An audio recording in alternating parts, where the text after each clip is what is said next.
फैसल मस्जिद के सामने पुलिस ने इस वक्त क्रैकडाउन किया है इस्लामाबाद पुलिस ने, और वहां से पाकिस्तान तहरीक इंसाफ के कुछ कारकुनान को गिरफ्तार कर लिया गया है। एक सादा कपड़ों में मलबूस शख्स के हाथ में डंडा था और वो खवातीन पर डंडे भी मारता रहा, और इस पर रिपोर्टर ने उसे रोकने की कोशिश की कि आप खवातीन पर डंडे बरसा रहे हैं। इस पर वो जो सिविल कपड़ों में मलबूस वो इस्लामाबाद पुलिस का शख्स था वो रुक जाता है। ये वीडियो आप इस वक्त साथ साथ स्क्रीन पर प्ले भी हो रही होगी कि पाकिस्तान तहरीक इंसाफ के कारकुनान के खिलाफ क्रैकडाउन जारी है। कल भी हमने देखा कि पूरे इस्लामाबाद में कर्फ्यू का समय था, हर तरफ आपको पुलिस ही पुलिस नजर आ रही थी, और पाकिस्तान तहरीक इंसाफ के चेयरमैन बैरिस्टर गौहर को भी गिरफ्तार करने की कोशिश की गई, उनको दबोच लिया गया इस्लामाबाद पुलिस की तरफ से, और फिर कारकुनान ने मुजाहमत की और बैरिस्टर गौहर को छोड़ना पड़ गया। शुएब शहीन बैरिस्टर गौहर को भी कल गिरफ्तार करने की पूरी कोशिश की गई, और आज इस्लामाबाद पुलिस की तरफ से एक मरतबा फिर से पाकिस्तान तहरीक इंसाफ के कारकुनान जहाँ पर नजर आ रहे हैं, जहाँ पर कोई एहतजाज कर रहा है, जहाँ पर भी कोई खड़ा है, उसको गिरफ्तार करने के अहकामात हैं इस्लामाबाद पुलिस को, और गिरफ्तारियां इस वक्त जारी हैं। और दूसरी सबसे इंपॉर्टेंट खबर इस वक्त पंजाब असम्बली से आ रही है। पंजाब असम्बली के स्पीकर ने हुकूमती इत्तेहाद को मिलने वाली 27 मखसूस नशिस्तों को डी नोटिफाई कर दिया है और उनकी दाखिले पर भी पाबंदी लगा दी है। यानी कि सुप्रीम कोर्ट ऑफ पाकिस्तान ने एक फैसला दिया,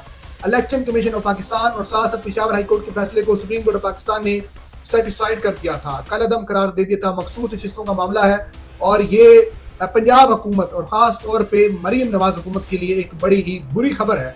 यानी कि मखसूस नशिस्तों को इस तरह से बांटा गया जैसे कोई बच्चा, जैसे कोई फ्री मुफ्त का माल होता है, और मुफ्त का माल समझ के पाकिस्तान तहरीक इंसाफ की सीटों को भी आपस में बांट दिया गया था। और अब जो है वो सुप्रीम कोर्ट ऑफ पाकिस्तान में ये मामला है। सुप्रीम कोर्ट ऑफ पाकिस्तान ने इलेक्शन कमीशन ऑफ पाकिस्तान और साथ साथ पेशावर हाई कोर्ट के फैसले को मुअत्तल किया था, और अब पंजाब असम्बली से ये खबर सामने आ रही है कि हुकूमती इत्तेहाद को मिलने वाली 27 मखसूस नशिस्तों को जो है वो डी नोटिफाई कर दिया गया है। और वो 27 लोग जो है आज उन पर बहुत भारी रात गुजरेगी, और अब वो MPs नहीं रहे, और 27 लोग इस वक्त बेयारो मददगार हो चुके हैं, जिनको जो नशिस्तें मखसूस नशिस्तें पाकिस्तान तहरीक इंसाफ का हक थी या मौसूमी इत्तेहाद कौंसिल का कह लीजिए कि हक थी, उनको नहीं मिली, और हुकूमती इत्तेहाद में वो सीटें बांट दी गई हैं। और अब सुप्रीम कोर्ट ऑफ पाकिस्तान के फैसले के बाद ये इस वक्त बड़ी खबर सामने आ रही है। और साथ साथ दूसरी जो अहम खबर है वो आज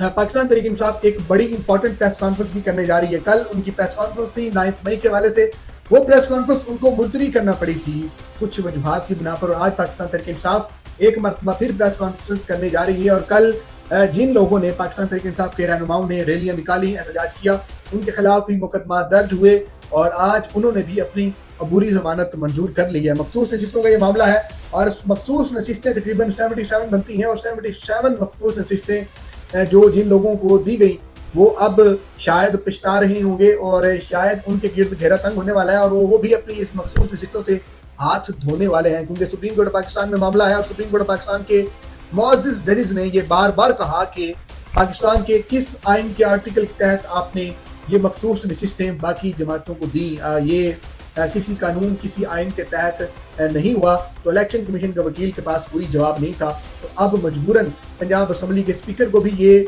स्टैंड लेना पड़ रहा है, ये एक मुश्किल फैसला करना पड़ रहा है कि 27 लोगों को डी नोटिफाई कर दिया है, और अब वो MPs नहीं रहे जो कि जिनको मखसूस नशिस्तों पर MPs बनाया गया था पंजाब असम्बली में। और अब उनके लिए आज का दिन बड़ा ही भारी है, और मरीम नवाज साहिबा की हुकूमत के लिए भी ये एक बड़ा ही एक मुश्किल फैसला है। उनकी जो मेजोरिटी है पंजाब असम्बली में वो भी अब इस वक्त खटाई में पड़ती हुई नजर आ रही है। देखते हैं कि आने वाले दिनों में सुप्रीम कोर्ट ऑफ पाकिस्तान क्या फैसला देती है मखसूस नशिस्तों के हवाले से। लेकिन ये इस वक्त सबसे बड़ी खबर है। और दूसरी बड़ी खबर ये थी कि इस्लामाबाद में इस वक्त क्रैकडाउन जारी है और पाकिस्तान तहरीक इंसाफ के लोगों को गिरफ्तार किया जा रहा है। मज़ीद जो भी डेवलपमेंट्स होंगी आपको इस तेज से इस यूट्यूब चैनल से आगाह रखेंगे। अपने लोगों का ढेर सारा ख्याल रखें। अल्लाह निगहबान।